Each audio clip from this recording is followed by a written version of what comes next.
Okay, so this is gonna be commentary about chapter 6 of my book Metadimensional. Chapter is called Perspectives. You can read it on Kindle, and you can also listen to it for free as an audiobook on Google Play, and the links are in the description. Okay, uh, this chapter pretty much continues from where the previous chapters, and the whole theory is like that. It's like you have to know what I'm talking about in the previous chapters to understand what the next chapter is about, because it's building step by step. So in the previous chapter, I, where I described it, I explained it, that there's it's not really clear what is three-dimensional in this whole thing that we call reality, because the reality, the objective substrate, there's no reason to think that it is three-dimensional in the sense of what a dimension could be objectively without us perceiving it. And in perception, in experience, there are no dimensions at all. They are just forms, and forms aren't dimensions because they are not independent elements. They are part of experience. They are part of a different element. Like, they're not independent. So, so there's no three-dimensional things anywhere. Like, the things that in experience are not don't exist by themselves, and they don't correspond necessarily with anything that actually exists without the perception. Right? They correlate with something, but not necessarily with a three-dimensional form. Not just the same way the pixels on screen don't necessarily like on a video game don't necessarily correlate with a three-dimensional something in the memory bits, or two-dimensional if it's a two-dimensional game or whatever. So so the question is what is this three-dimensionality where does this three-dimensionality come from? Like, we know that it's compatible with experience, but then the question is, still, the fact that it's compatible doesn't mean that that's what we actually perceive. And so after scanning what could be the thing that, like, is the thing that I perceive actually three-dimensional? And I think that it's clearly not.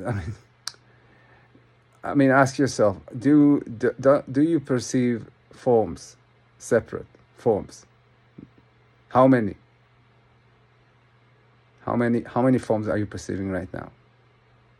1, 10?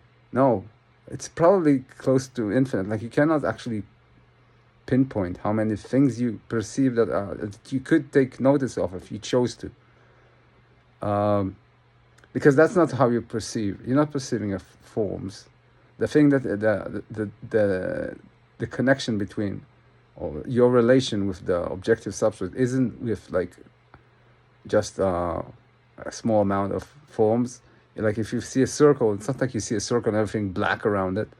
You see entire world. You see a perspective, and the thing about the perspective is it's more than just a phrase. A perspective is your point of view on other elements in your reality. It's not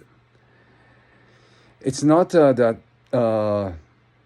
you are perceiving forms like, or elements, let's say tables and chairs in their entirety, and then your thoughts like turn around those tables and like see them from all sides, and chairs and mountains. No, you perceive them from one direction, and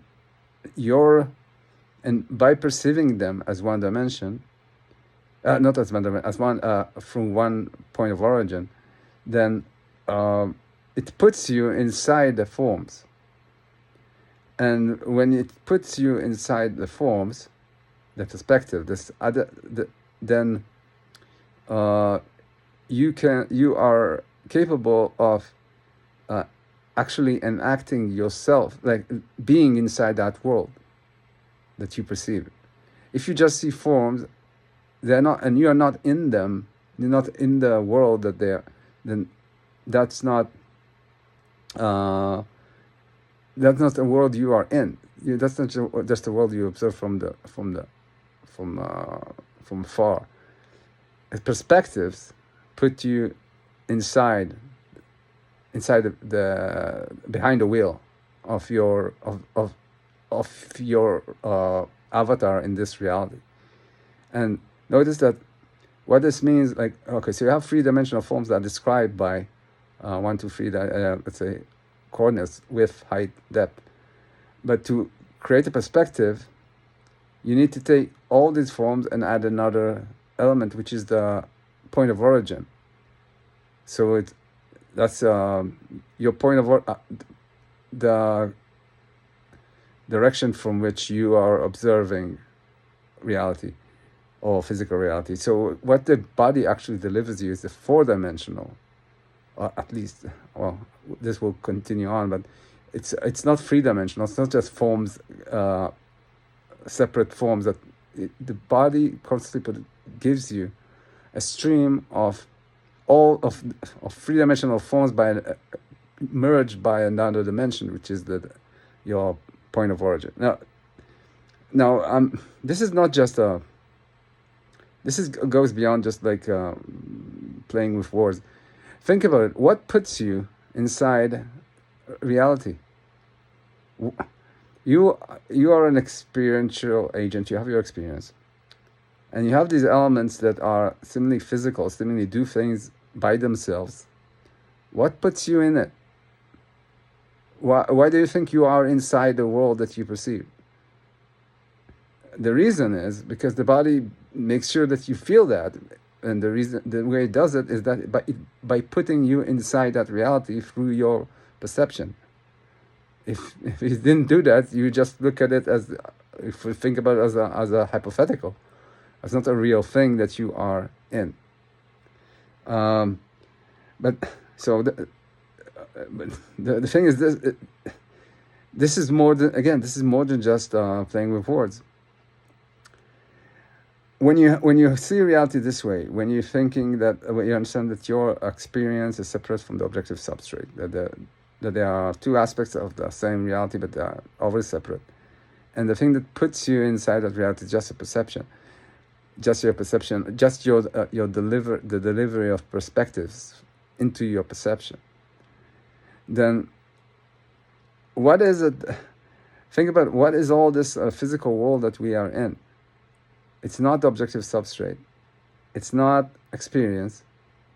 It's just a stream of perspective that you get. And what this means for everything we are arguing, like we think about in terms of physics, and what we think is real, is breaks up, like changes completely. It's not a reality out there. There's no reality out there. Like there's no, the reality that we believe we are perceiving, that doesn't exist out there. It only exists as the perspective that we perceive at in the moment. That's it. There's not because I know what's out there, because by being experiential, it means that it's separate from the things that produce it. It means that the world external to us is not. It's just a fabrication, just a story we believe.